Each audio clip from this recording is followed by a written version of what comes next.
1895. Africa was almost gone. In just 30 years, Europe had taken 90% of the continent.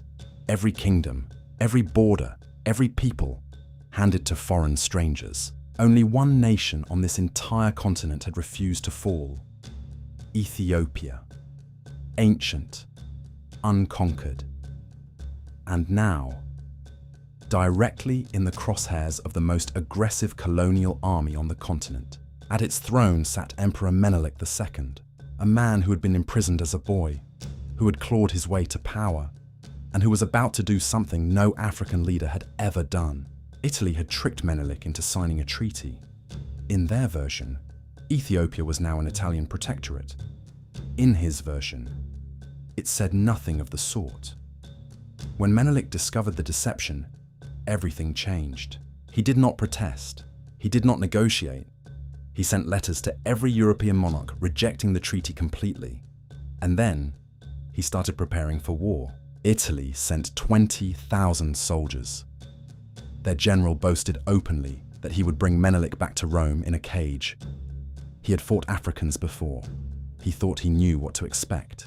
What the Italians did not know was that Menelik had been secretly importing over 100,000 rifles and millions of rounds of ammunition for 6 years. He was not preparing to negotiate. He was preparing to fight.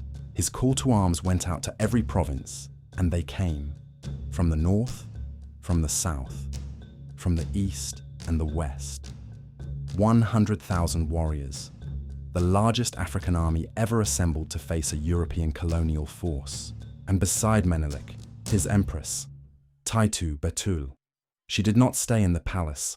She assembled her own regiment, mounted her horse, and rode to the front lines herself. Menelik chose his ground carefully.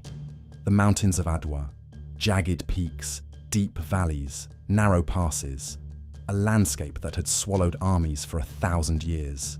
He knew every ridge. The Italians had never seen it. On the night of February 29th, the Italian commander made his decision.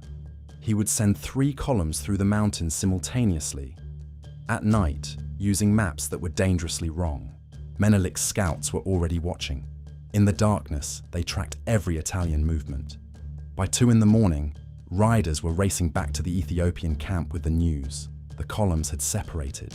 They were alone. Menelik received the news before dawn. He walked out of his tent. He looked at the mountains. And then he turned to his generals and said, 3 words: "Today, we fight."